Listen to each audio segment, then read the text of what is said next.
we have an hour and a half of each of your time reserved, but in our sort of best practice in the CIC, we try to keep it to 1 hour.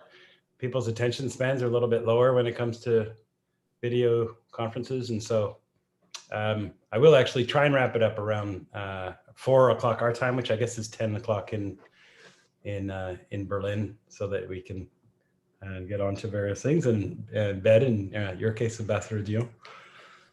I hope anyway. Okay, is everyone ready? Elizabeth, I think you're going to kick off the... I'm going to lead off, Ben, yeah.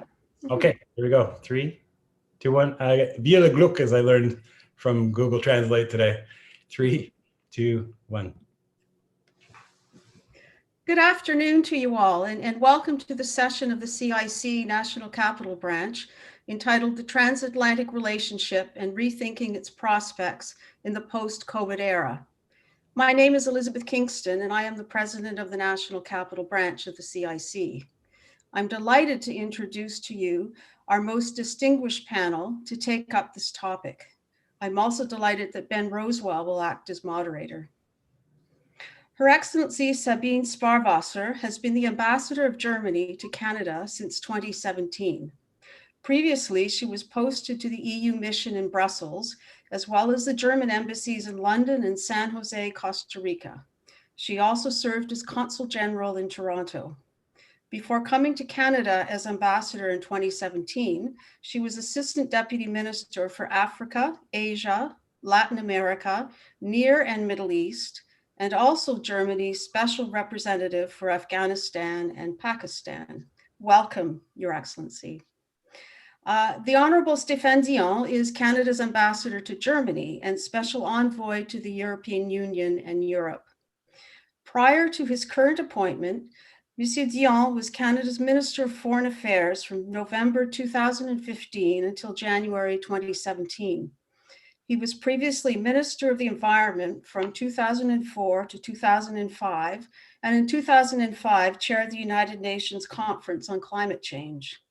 He was Minister of Intergovernmental Affairs between 1996 and 2003, where he played a primary role in promoting Canadian unity. In 2006, he was elected leader of the Liberal Party of Canada and became the leader of the official opposition in the Canadian House of Commons, a position he held until 2008. Welcome, Ambassador Dion. The Honorable Peter Boehm was appointed to the Senate of Canada in October 2018 and was recently elected as chair of the Senate Standing Committee on Foreign Affairs and International Trade. Congratulations, Senator. A former career Foreign Service officer, he served as ambassador to Germany, minister at the Embassy of Canada to the United States, as well as ambassador to the Organization of American States. He is a former Deputy Minister of International Development, Senior Associate Deputy Minister of Foreign Affairs, and Assistant Deputy Minister for the Americas, North America, and Consular Affairs. He served several prime ministers as their Sherpa for the G8 and G7 summits, as well as for the summits of the Americas and nuclear security summits. Most recently, he was a deputy minister and personal representative of the prime minister for the G7 summit held in Quebec in June of 2018. Welcome, Senator Boehm. Our moderator, Ben Rowswell, has been president and research director of the Canadian International Council since November 2018. Prior to the CIC, Ben served as Canada's ambassador to Venezuela from 2014 to 2017. This capped a 25-year career as a professional diplomat, including assignments in Canada's embassies to Egypt, the United States, and in Canada's permanent mission to the United Nations. While in Ottawa, Ben supported the cabinet process as a member of the Privy Council office during the tenures of Jean Chrétien and Stephen Harper. These experiences have exposed him to the far-reaching impact that public opinion has on our decision-making at the highest levels of government. Ben brings that passion for the role of individual citizens to the CIC, a platform for everyday Canadians to participate in the national conversation about our nation's role in the world. Thank you very much, Ben, and over to you. Well, thank you, Elizabeth, and to all the National Capital Branch for conceiving this event and inviting and securing the participation of some very high caliber panelists. Hats off to Vic and Kundakshan, a former colleague of Peter's and mine in the Foreign Service, whose idea was Hamid Georgiani, the Director of Planning, and of course to you, Elizabeth, as the branch president. I'll just start with a little bit of context before I turn to our first speaker to situate today's conversation with Joe Biden's eventual, we think, victory as in the election and coming in as the 46th president of the United States. There's a lot of talk about reinvigorating the transatlantic relationship. Joe Biden is a transatlanticist. He has written extensively about his plans to strengthen the relationship between liberal democracies and with a focus on Europe in particular. And it comes at a time that Canada has been casting about in the public debate with ideas about how we need to reinforce our relationships with other liberal democracies. There's discussions in the pages of Open Canada just this last week about some renewed relationship between Canada, the United Kingdom, and Australia. There's discussions about Asian democracies. And of course, the original club of liberal democracies is the one that spans the Atlantic Ocean, formed in the wake of the First World War or Second World War, but then reaching out to include Germany in the aftermath of that war. I think one thing that's not often known as we talk about the transatlantic relationship is what began as a US-UK initiative became transatlantic with the addition of two countries, Canada, which was involved by the United States and the United Kingdom in the very beginning to ensure that this emerging group would be considered a community and not just a binary relationship between two then very powerful countries. And then Germany, the transatlantic relationship did not become genuinely transatlantic until Germany was admitted in full effect in the late 40s and early 50s. That formed the basis of arguably the most successful community of nations in the history of mankind. Now, with a spread of power across the world, it's quite frequent to say, well, we need to look beyond the transatlantic to others areas of the world. And that certainly is true. But there's something about the bond that we have between Canada, the United States, and the European Union countries, with Germany playing a foremost role that has been absolutely central to our foreign policy all along. And where there's room for growth going forward. I believe that the discussion of the United States tends to dominate so many of these conversations. With the recent addition of a free trade agreement between Britain and Canada, there's a lot of discussion about the role that Britain and Canada needs to play. But today, I hope that we can offer greater focus on a relationship that I think has been traditionally and can be a real driver of that transatlantic unity, and that's the relationship between Canada and Germany. It's in our nation, in the nature of both of our nations and our political culture as Canadians and as Germans, not to talk so much about our own countries and our own national power, but to build clubs and to work with others. And so that's why I think often we don't devote as much attention to the great similarity between our two countries and our tremendous mutual capacity to bring other liberal democracies in alignment with us and to share that the greater influence that we can by building those clubs. But that's the conversation I'm looking forward to having today. We're very lucky to have the two ambassadors for those two countries on the line, and so I'll start with Germany's representative here in Ottawa, Ambassador Sabine Sparwasser. Over to you, Ambassador. I hope you can hear me. I hope I unmuted myself. Great. Thank you so much, Ben, for this kind sort of introduction and pushing into the issue. And thank you so much to the CIC and to Elizabeth for having invited us. You obviously picked the hot subject of the moment. In all our ministers' offices, in all our planning divisions, we're now sitting there and thinking about the reset of the transatlantic relation, Transatlantic 2.0. And obviously what we mean, especially when you sit in Berlin, you really rethink the relationship in particular with the US, because we all in Germany, and I think many people also in Canada, breathed a sigh of relief in November, a double sigh of relief, when Joe Biden was elected president of the United States, and when we had news of vaccines coming, so the light at the end of the tunnel on the coronavirus. So we now plan ahead, we can now think ahead, but even if we now all think about pushing that reset button, I think we need to be aware there is no going back to the status quo ante in this new transatlantic relationship. And there are a number of reasons for that.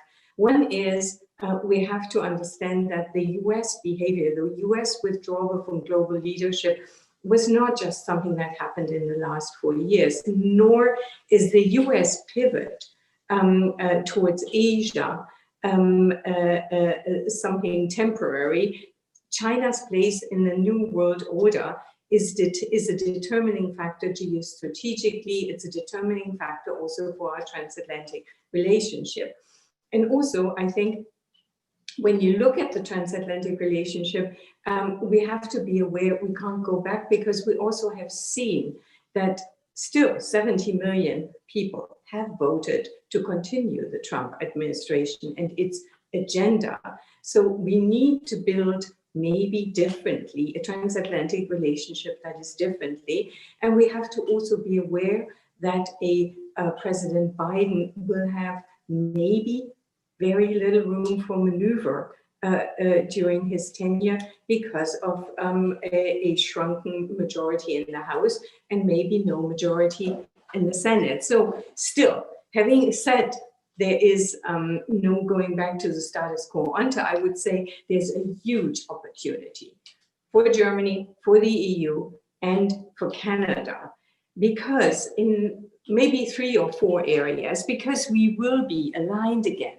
We will be aligned again with the partner that has been so crucial and essential for us when we look together for the future of democracy, but also more importantly, when we look for the democracy of the future, when we look at subjects like how will new technologies shape public opinion, how will they shape our country and our citizens.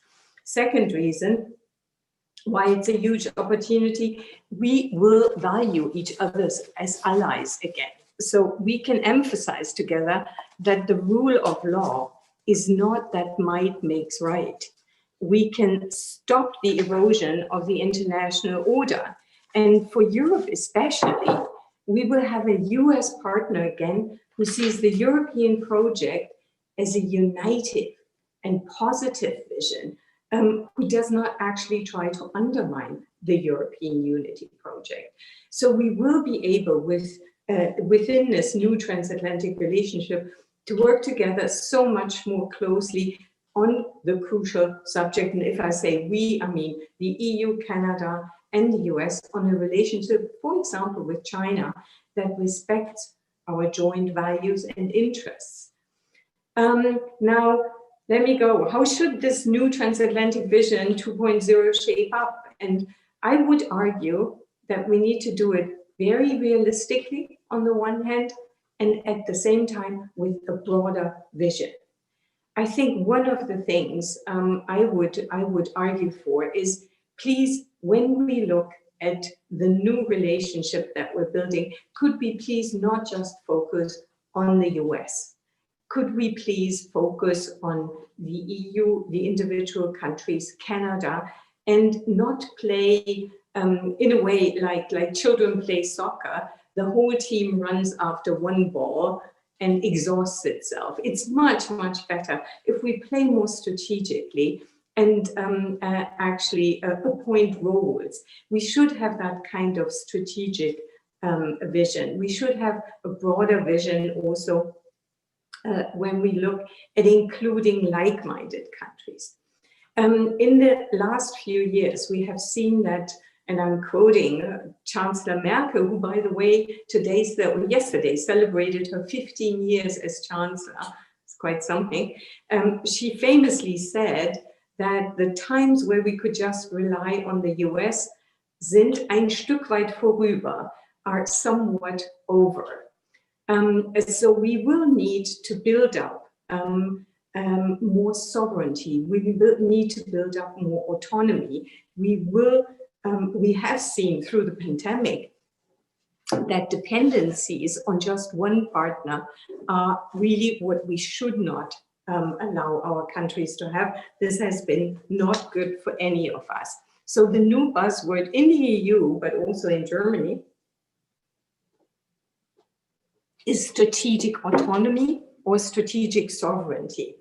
When we talk about a bilateral also agenda also between Canada and the EU, I think we should look at that particular buzzword in many, many areas. It could be health, it could be natural resources, it could be energy, it could be digital technology. In all of these areas, we've realized that we need to be less dependent, but that doesn't mean we need to go it alone. It means we have to build together with reliable partners. When I said earlier on that we cannot rely on the US of bailing us out all the time, it also means that in this new transatlantic relationship, Europeans and maybe Canadians too will have to take on greater responsibilities, and that includes defense and security, and obviously includes defense spending. We will have to look after the conflicts in our neighborhood more on our own and actually give ourselves the capabilities to solve them. When I look at the transatlantic agenda, a very important part is reforming and reshaping multilateralism, a multilateral international order. And again, it should be a transatlantic project, but it should be one that doesn't exclude others. We should be looking for like-minded nations who want to come along, like Japan, like Australia, like Singapore. Last point in this transatlantic relationship, we also need to talk about our own countries and strengthening democracy in our own countries and actually strengthen the power of reason in our own countries. But we have this opportunity now, and we should really seize it with full hands. Thank you very much, Ambassador. Ambassadeur Dion, je vous invite à prendre la parole.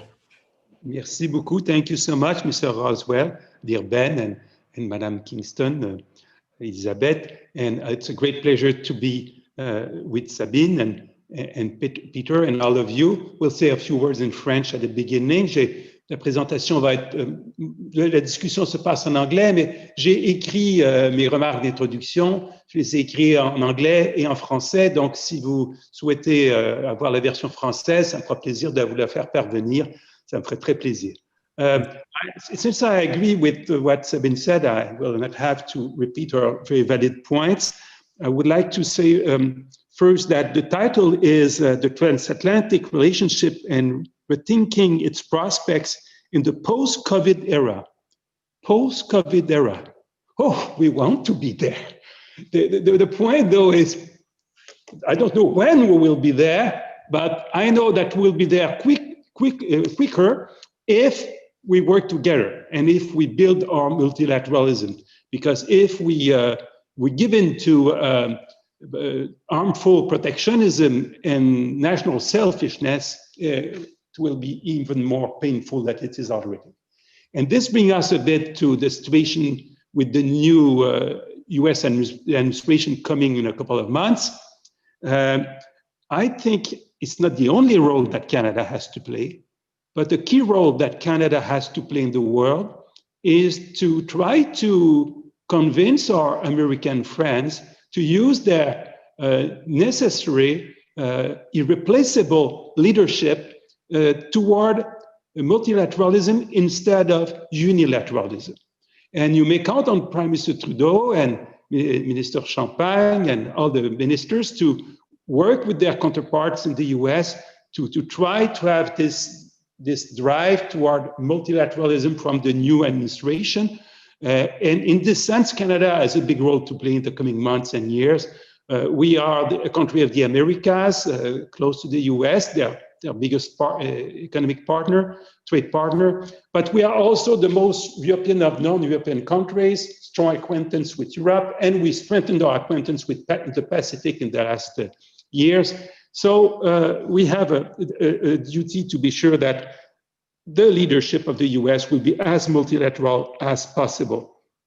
I'm personally confident about the transatlantic shape. It's true that the image of the United States is really bad today in Europe, especially and COVID made it worse, but it's a lot linked to the significant unpopularity of President Trump. President Obama is still remain a rock star in Europe, so there's a potential to see a lot of improvement. And we may expect from the new US administration a lot of changes that will really help. We'll give you an example of the kind of abrasive relationship that I don't think will happen again. The US may decide to pull some soldiers, some troops out of Germany. They did it in the past before President Trump. They may continue to do so and to say they will be more helpful in Poland or in the Baltic countries. But I'm sure that the new administration will not do it without pre-notification to the German government by surprise and in blaming Germany to be delinquent regarding trade with the US. I don't think this kind of linkage will happen anymore. And no pre-notification to NATO, to do it by surprise for NATO. So this kind of rebuke, I think, will not happen anymore, and will be a great help. In fact, what Europeans want from the White House is about the same than we Canadians. They want an American president who believes in multilateralism, in NATO, in arms control, in GSUPOA, in the danger of climate change, in the Paris Agreement, in the World Health Organization, the World Trade Organization, and in the European Union. It was a bit painful to have a president who was against the European Union. Canada, the government of Canada of today strongly believe that the EU is a superb achievement for mankind. The US government and Congress and so on will continue to pressure all the members of NATO to spend more in the military, especially at a time where the US want to focus more on the Asia theater, and they will ask to do more in the Atlantic. That, yes, it will happen, but what will not happen anymore is the kind of blackmail that if we don't do that, then the US may pull out of NATO. This, I think, will not happen anymore. We will have, again, a lot of trade tensions and protectionism coming from the US, but not anymore will they not be willing to take our resources in claiming that it would be against their national interest. That was quite a stretch to pretend that Canada and Europe are a threat to the US national security. What will continue, I think, it's the extraterritorial sanctions that the US is imposing to European and Canadian companies when we don't respect their sanctions in a country, because this is not coming only from the White House, it's coming from the Congress as well. So Sabine, I think the Nord Stream 2 disagreement between the US and Germany will continue. This kind of problems will continue. I spoke about harmful protectionism. Canada will do its best to mollify this problem. For example, it's great to have a president of the United States who's now a climate advocate, and that has been elected with the commitment to invest $2 trillion in a recovery that will be in a green recovery in the US. That's fantastic. But if it is a narrow Buy America approach, if the manufacturing and the know-how and the high tech coming from Canada and Europe cannot, and Japan and Korea and other countries cannot help the Americans to succeed in their transition toward a low carbon economy, that would be very sad for the environment, for the economy, and we need to avoid that at any cost.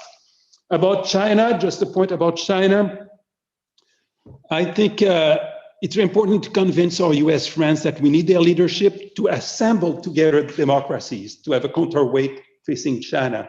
We need a US president that will be firm, collegial, working with others, not only thinking to sell his Kelowna to China and not working with other countries, and to be pragmatic and consistent. We will not have a full decoupling with China. It's not possible. It's completely unrealistic. Anyway, Japan, Korea, and the other allies we have in Asia will not do it. So it would be a decoupling between the West and Asia. We don't want that. So we need to find a way to deal with China all together in a realistic way, taking into account that we are speaking of a market, middle-class market of 550 million people in 2022. That will be very big. My last point in this introductory remarks, I think we have an opportunity to try, no, we need to try, but an opportunity to succeed, to make some progress regarding arms control, whatever is the non-proliferation treaty, the GCPOA, the lethal autonomous weapons systems, to avoid the expiration of the New START in 2021, to make some progress for the entry to force of the Comprehensive Nuclear Test Ban Treaty, and starting at last the negotiations for the Fissile Material Cutoff Treaty. With the new US administration, Europeans and Canadians need to work very closely together to make progress.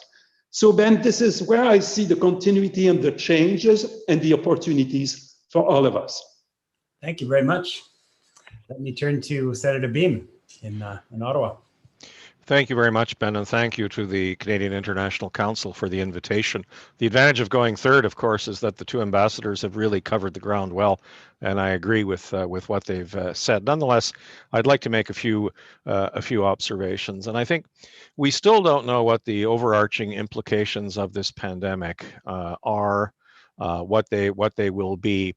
And I would suggest that we are at an inflection point on the planet the way we were in 1918, again in 1945, and much more so than 2008, 2009 with the last economic crisis. This will have implications not just for health and the economies, but for education in the way that donor countries handle their development assistance. And I think that's going to be with us for some years. So this is a galvanic moment, and whether this is the impetus that's required to update and reform our multilateral institutions that have been serving us reasonably well since 1945 will remain to be seen. So that is my first observation.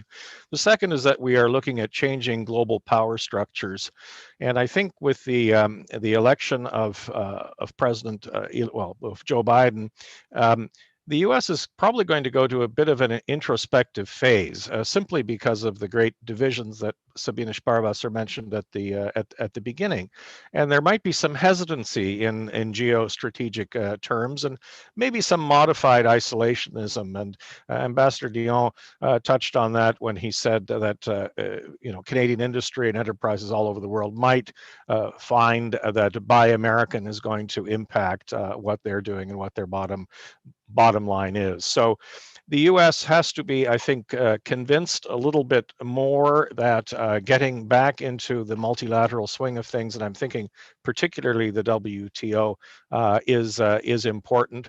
But going back all that distance to where they were before, and before there were problems as well under Obama and previously, that might be just a little step too far. They might go a bit more slowly than we think. Russia is going to continue its irredentism in terms of its former territories. We're seeing that in Nagorno-Karabakh as well, where we now have Russian peacekeepers, I should say, on the ground, and particularly with China. And Ambassador Dion made the point very well that what is required there is more of a united front in looking at things. I can say that for Charlevoix in 2018, we were actually working on a mechanism where we could be looking at steel oversupply, where we could be working together to advise the others of potential investment takeovers and things by China. We were really this close, and then the U.S. decided to go nuclear on all of us and impose tariffs on our steel and then aluminum. So that's that wasn't good. I wanted to, just on transatlanticism, my third point. You know, we have all the tools out there. If you go back to the North Atlantic Treaty, the Canadian article, so-called Article 2, 1949, was all about NATO being more than just a military alliance. It was to have political and economic consultation as well. And we've been trying for many years. There was a third option in the 1970s under Pierre Trudeau, and of course now we have two instruments. We have the CETA, which everyone focuses on, and then we have the SPA, which no one focuses on, which is the Strategic Partnership Agreement, and that is a mechanism, that's an agreement that's 41 pages long, and that covers everything. Everything can fall under that. Counterterrorism, artificial intelligence, where we've really made some strides. So everything we need is already there. We don't have to reinvent the wheel or set up new mechanisms. We just have to use what we have and take advantage of the best in several generations bilateral relationship that we have with France, for example, and the ongoing great relationship we have with Germany, where we can compare notes. How can we compare notes? We're both federalist states. And in the pandemic context, the Länder have to work with the Bundesregierung, just like the provinces have to work with the federal government. So it's all there. My fourth point is fit for purpose. What this pandemic has done is shown us that there are other ways to consult, other ways to work together without necessarily traveling somewhere. And so we have to ask ourselves in Canada, do we really need $3 billion plus worth of real estate internationally in terms of making our global presence felt? Can we be more effective in other ways? And I think other countries are going to be looking at this as well. And this will have, I think, the fit for purpose look. It has implications for the IFIs, for the World Bank, for the IMF, and for the way that we will be doing our development assistance, because we want to make sure that those most in need, whether we're contributing to the COVAX initiative or not, can get what they need to get out of this pandemic in health and in economic terms. My last point is on realpolitik. I don't know how many times I sat in Berlin or at the Munich Security Conference in a big discussion with very intelligent and powerful people talking about the transatlantic relationship, and my country was never mentioned once. So we have to get out there and say, okay, so if we are 10% of the population of the United States, if we are 10% of the GDP, which is also more or less true, if at an international summit, President Biden needs 1,000 hotel rooms, and Justin Trudeau needs only 100, that's 10% as well. So why not talk about Canada 10% of the time that you're talking about the transatlantic relationship? For heaven's sake, give us a break. But another aspect of realpolitik as well is Angela Merkel's done 15 years. Sabine, she's not going to do another 15. She's indicated she will step down. Germany is going into elections in September.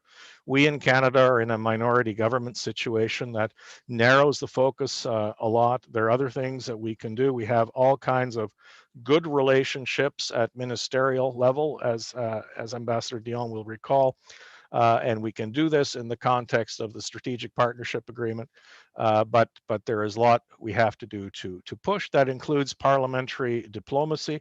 I chair the Canada-Germany Parliamentary Friendship Association. We had a meeting this past week.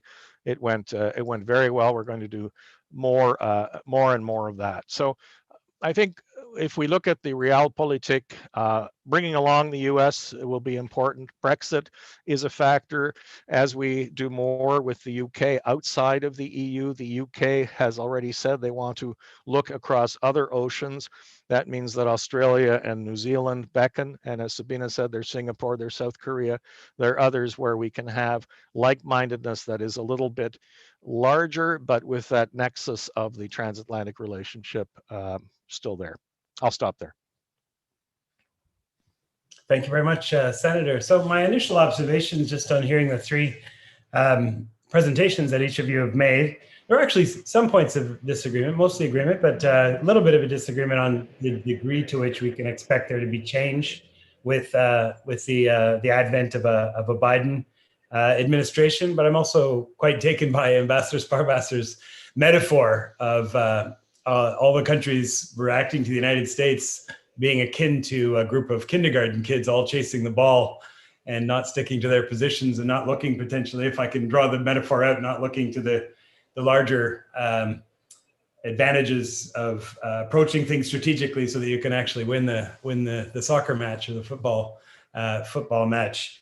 There does seem to be common agreement between the three of you that this is a moment of great change in the international power structure and in the geopolitics of the moment, that this is a moment of real concern, perhaps even peril for our countries.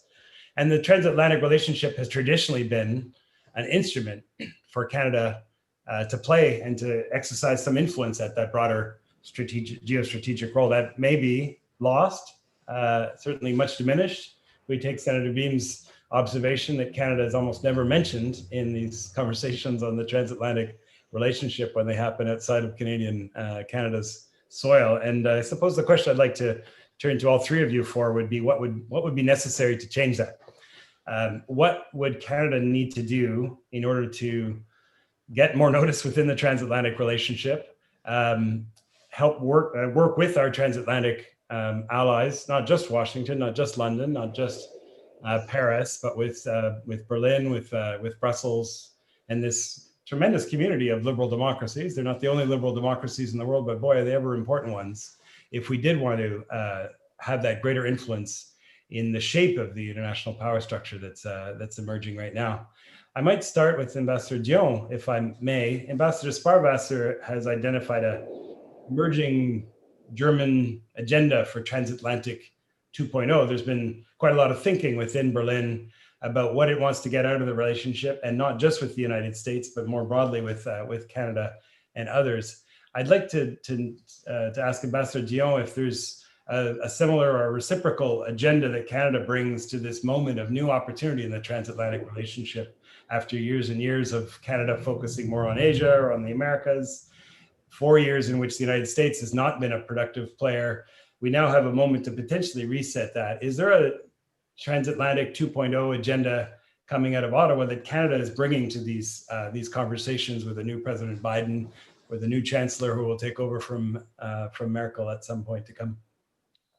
European leaders have been quite impressed by the way Canada dealt with President Trump and has been able to negotiate a trade agreement that is roughly the same than before without too much damage. They're a bit jealous that we have been able to do that, and they have a lot of respect for our skills. And that's for them to prove that we understand the US. We know it's more than a White House.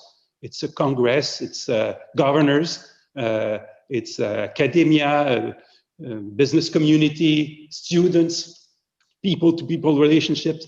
And that's an asset that Canada has. It's one of our assets that Europeans have a lot of respect for.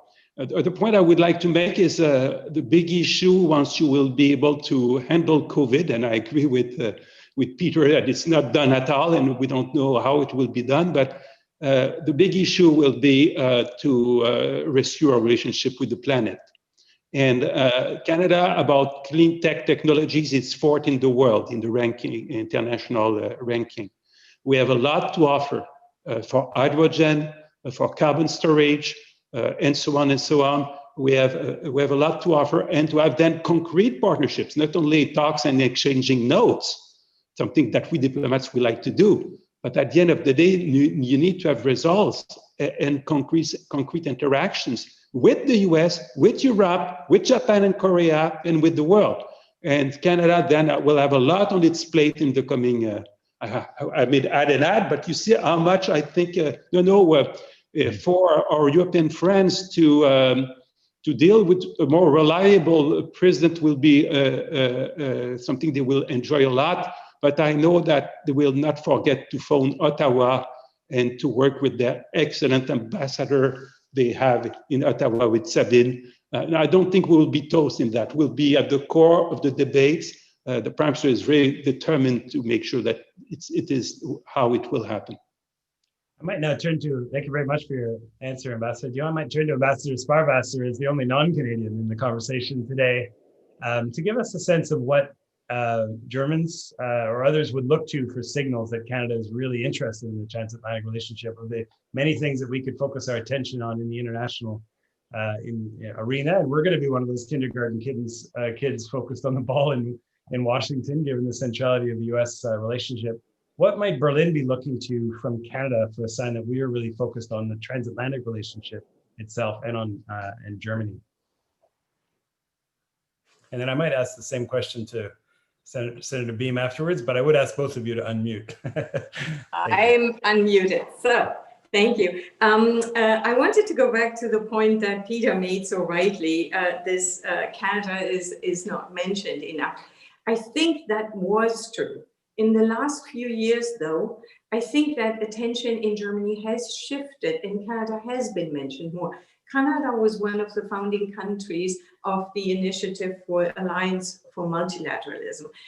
Canada is a country we've looked for in many, many areas when it came to preserving the international order. And, if you were to look at whom my foreign minister calls very, very often, at the top you would probably see the French, but very close by you would see the Canadian foreign minister. But I think over my time as ambassador, and certainly Peter, looking back on his time as ambassador, and Stéphane on the last 3 years, we've always been very strong on agreeing on things, but we're not as strong on implementing then this agreement and translating it into projects. And Peter is so right to say, we have it all in CETA, we have in the strategic partnership agreement, we have set up, for example, 20 working groups on all issues, from natural resources to consular work. It's all there. But it doesn't translate necessarily into projects very fast. And this is what we need to do. This is where we need to look at it.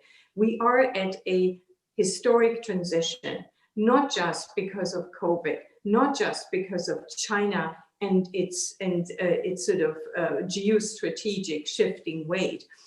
We're also at a moment of total transition when it comes to climate change.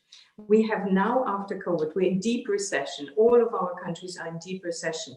All of our countries have made huge efforts to put out enormous stimulus packages. The US will do the same.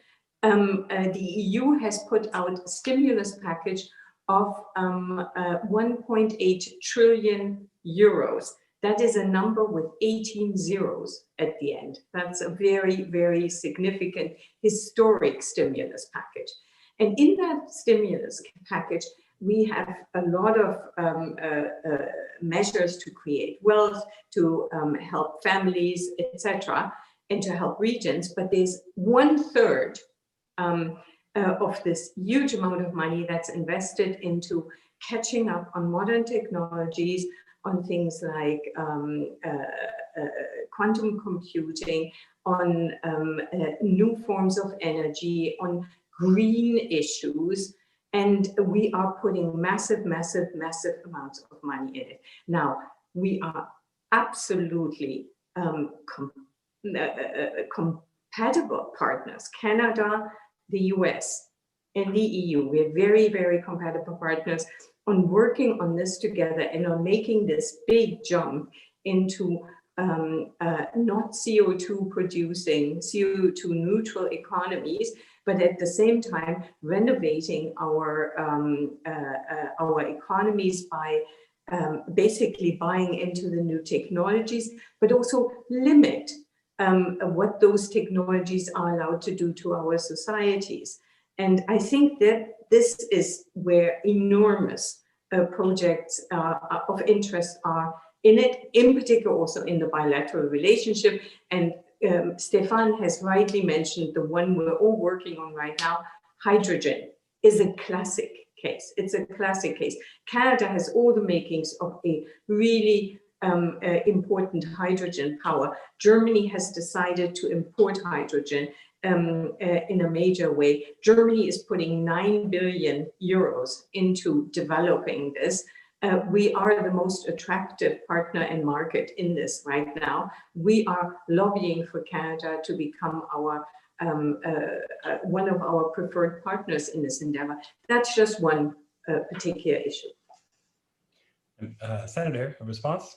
Sure. I agree with what both ambassadors said, and Sabine, you're right. I think there's been a real upward trend in terms of the deepening of the relationships, especially with Germany. I was overstating my point, but as now I'm a politician, I can do that. You see. I wanted to add to your list of issues, artificial intelligence and just how to handle big tech, and that's another area for collaboration. I think certainly between Canada and Germany, and between Canada and the EU. And on the United States, I think a very important point, and we did not see this in the advent of the Trump administration, is for President Biden to fill his top jobs very quickly. Now, it's going to be difficult because the transition is going to be difficult, but very often as we were dealing with the new Trump administration, we didn't know which official to deal with, and either they would be there and be fired, or someone would be put in as an acting person and would not have the authority to negotiate or to deal with us directly. So if you look at today's news with John Kerry as the climate envoy, with Tony Blinken as the putative Secretary of State, il parle français aussi, you have people who have a certain amount of experience. There will be others coming forward. So that bench strength, to use a sports term that the Trump administration did not have, it looks like Mr. Biden will have that. He, on his mother's side, has got Canadian roots. We all know about the vice president-elect having gone to high school in Montreal. So we are not unknowns. Biden, as former chair of the Senate Foreign Relations Committee, knows Canada, and he's had a lot to do with Canadians during his long Senate career as well, not to mention 2 terms as vice president. So it would behoove us, and I remember at the beginning when the Trump administration came in, Mr. Trudeau was known as the Trump whisperer to many of the Europeans, because he seemed to be able to get along and to get things done. We know how challenging that was. But as Stéphane mentioned, NAFTA, the new NAFTA, and I was the sponsor for that, the bill in the Senate, that is really a pretty good deal when you look at it compared to what it could have been had we not engaged at all those different levels. So that is something we can impart into the transatlantic relationship, is how to deal with the Americans and the American establishment, national level, subnational, and obviously through the elected representatives as well. Great. I'd like to turn to some of the audience questions, and I will just mention to the audience, we're going to wrap this up at 4 o'clock Eastern, so in about 12 minutes. So please do get your questions in. What I'll do is I'll take the 2 that are in the Q&A. So if you could just write your answer in the Q&A field that you should see at the bottom, slightly to the right of your Zoom screen. I'll take the questions from there. Let me start with one round with the 2 that we have so far. And one of them is from James Cox. He asks if Canada has the horsepower to enhance a meaningful presence in both the transatlantic and trans-Pacific regions, of course, with this greater emphasis on Asia that I think all of you have touched on. How do we prepare such a robust and future workforce to enable Canada to focus on both regions? That's one question. Second one from Vicken of the National Capital Branch. If Canada is seen as too close to the United States, which he says was apparently one of the reasons we didn't get the Security Council seat, how could the European Union partners cooperate with us in rebuilding the transatlantic relationship? I suppose the implication being so that we're not as Washington-centric, but have this diversity of bilateral relations. So first on how Canada should manage the importance of the Pacific as well as the Atlantic region, and secondly on what EU. I might say this latter question seems more appropriate for Ambassador Sparwasser, so I might start with our 2 Canadians on the first question about East versus West. Perhaps start with Ambassador Dion. Yeah, well, no, the first question, we have the ability to do that. Okay. Because we are a very diversified country. We have different provinces. British Columbia have its strengths, Quebec and Ontario and Atlantic Canadians in central Canada. I mean, we have also a multicultural population. that is able to understand every corner of the planet. We spoke 2 official languages that are international languages, and we have the civil code and the common law. And you add all of this, and we have the ability, I think, to understand how we may push ahead our values and interest in the Asiatic theater and in Europe and the United States. Second point, we are not perceived as too close to the United States during the last years. We were perceived as very close to Europe. Europeans consider us almost as a member of the family because they were very puzzled by what was happening in the United States. And they were counting on us to help and to explain what was happening and to find a way to deal with it. So no, I think we are perceived as Canada, not only as a kind of addition to the United States. It's well known in Europe that healthcare system or way we deal with the society is very different than the United States. The key point now that the President of the United States will be more reliable than the President wanted, a bit more eccentric and abrasive. We hope so, and it's very likely it will be the case. The key point is that Berlin and Paris and London and all the others don't forget to phone Ottawa and to be in close touch with us. And we're working on it to be sure that the good habits of the last years will continue. Very good. Senator? We have, in addition to what Ambassador Dion said, and I agree with him, of course, we have the CPTPP as well, and our links with the ASEAN community, which are strengthening.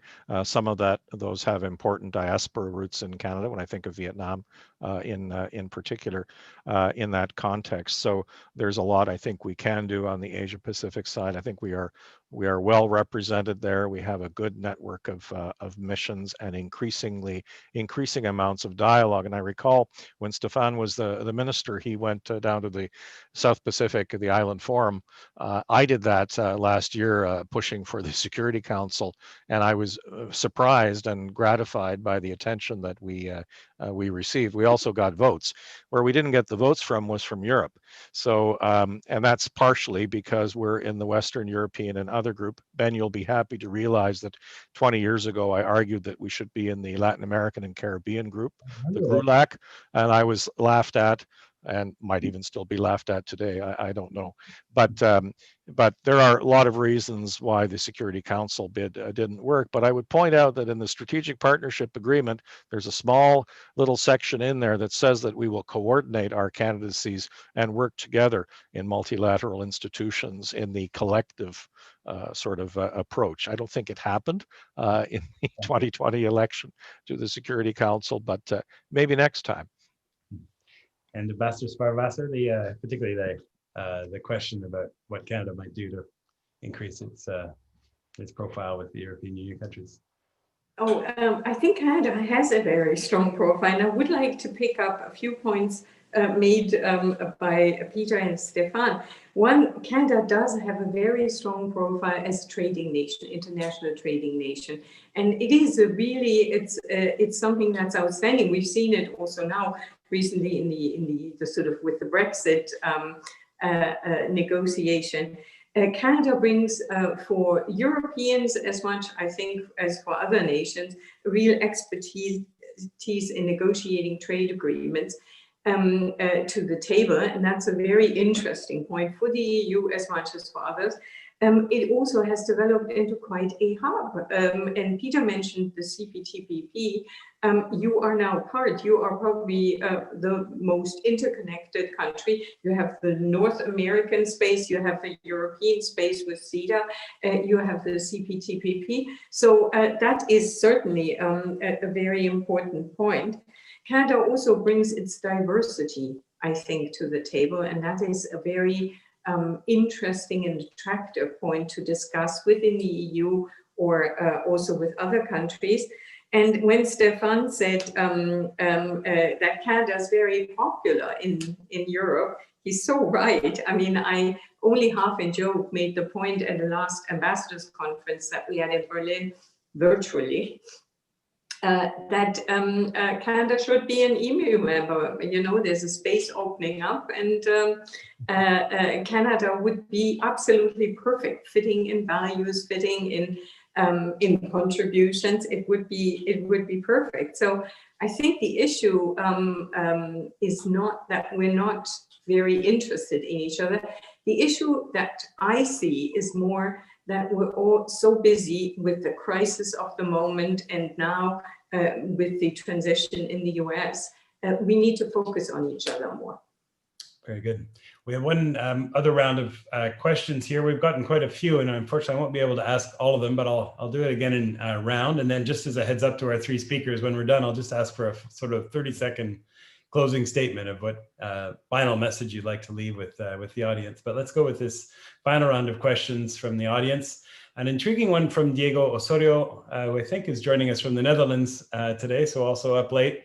And it goes to a point that Ambassador Sparwasser hinted at, which is about the threats to domestic democracy, to our democratic experiences as like-minded countries. He asks, the political and civic polarization in the United States, and particularly after the way that the post-election process is unfolding in the US, might turn out to be a chronic element of the US political system. What can Canada and Germany do to work together and address this situation? So in other words, what can we as countries outside of the US political system do to address weaknesses in the US political system, which I think a question that wouldn't have made sense 10 or 15 years ago, but as we've seen, the erosion of democracy, even in long consolidated countries, is one that probably does demand some kind of response. Second question comes from Prince George, from the president of our new branch there, Sean Simmons, who asks, Ambassador Sparwasser spoke about Canada's strong engagement when in discussions, but difficulties in executing projects. There's consistent with other comments he's heard that we are slow as a country, or perhaps as a government. What are ways that we can get better at execution? Are there good examples where we've been able to execute more rapidly? Mm-hmm.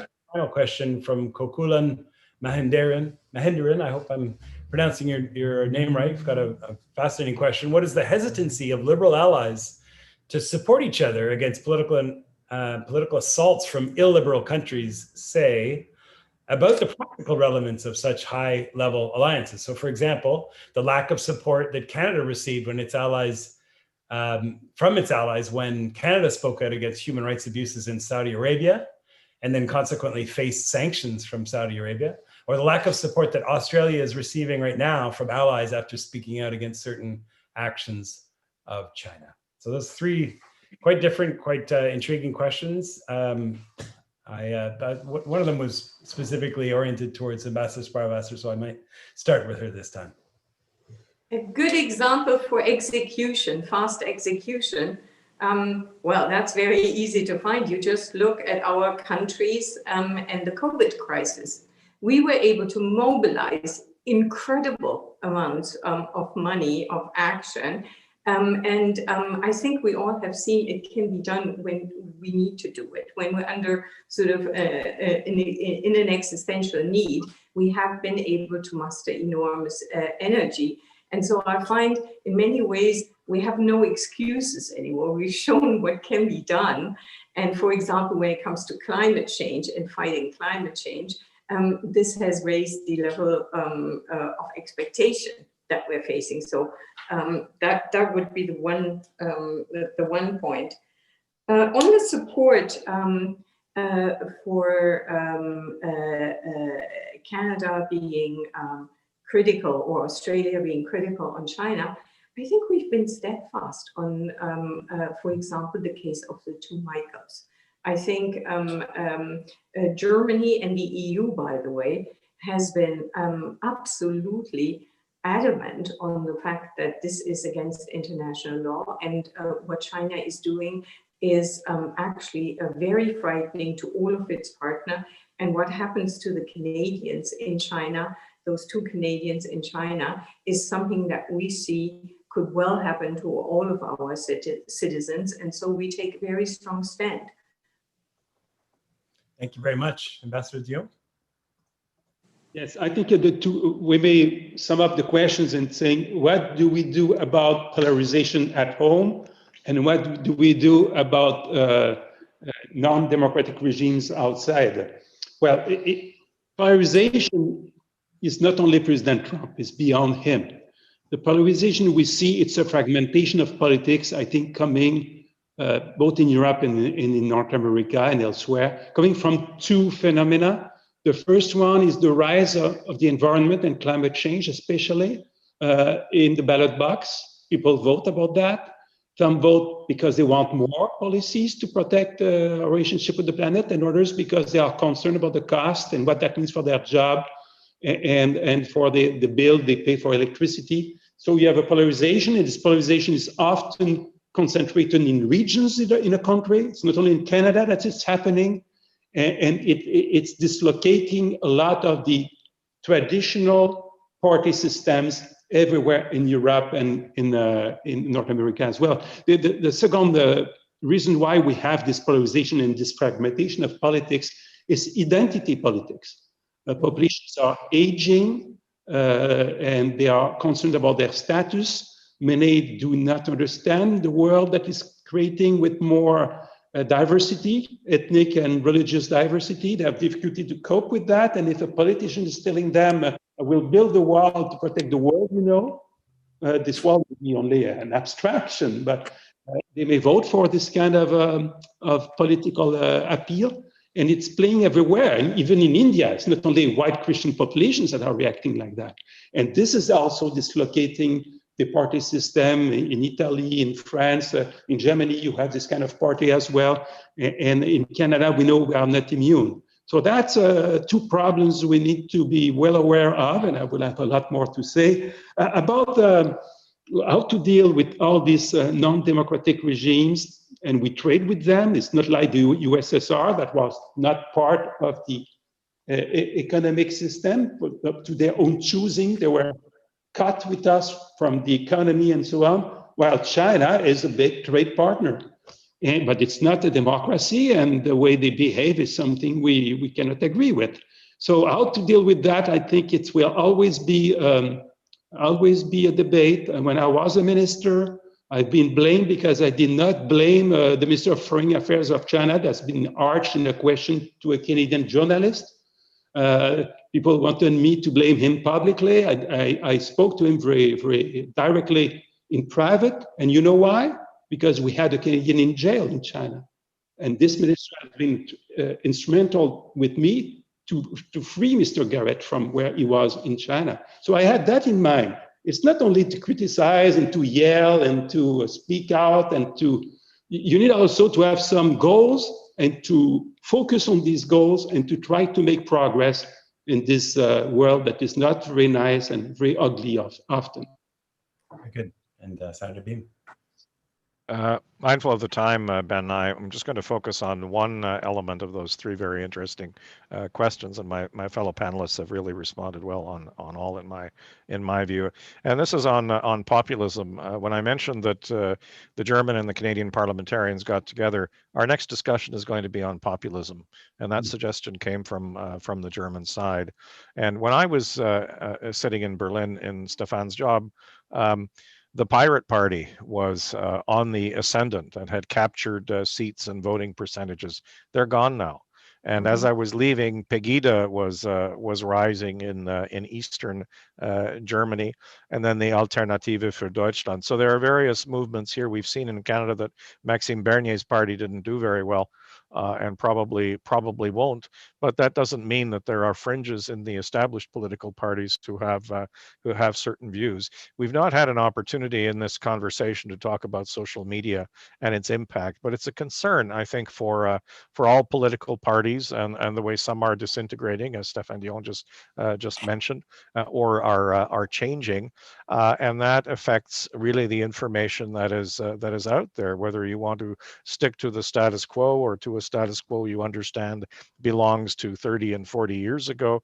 That's one thing, but if you want to progress, that's quite another. And this pandemic puts us in a position where we really have to make some hard choices and do some good planning as we go forward. Thank you very much. Let me just say a word about some future CIC events, and then I'll turn for a 30-second final statement from each. And wrap this up at least in 65 minutes.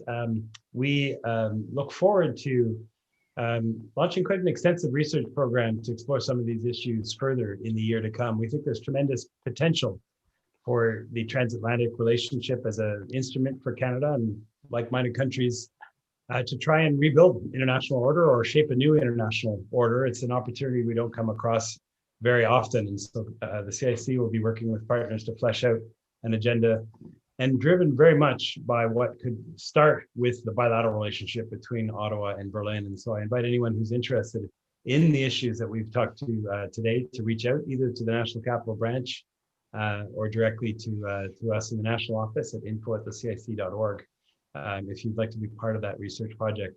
In the much shorter term, the next big event in the CIC's calendar is called Foreign Policy by Canadians, and it's an opportunity for everyday citizens to feed into what we hope will be a reshaping of the Canadian foreign policy debate, a grassroots-led exercise. The next major topic is on security, from human security all the way to defense and intelligence, with discussions happening all day Wednesday and Thursday of this week, hosted by CIC Winnipeg. It will feature people like Christopher Alexander, who's been writing quite a lot recently on the challenges of authoritarianism and how democracies might respond. It features Alan Rock on the ongoing relevance of human security and some particular initiatives on refugees that Canada could spearhead.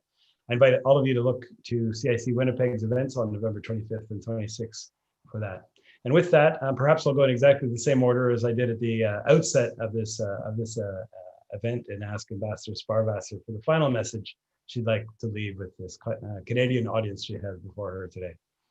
Thank you, Ben. And you summarized it beautifully. I think we should use this transitional moment, a historic moment of redefinition of the transatlantic relationship to really rebuild together the rules-based order. And just an hour before this webinar, I saw a latest Ipsos poll, and people were asked, which countries do you want to have in shaping a global order? Which countries come at the top?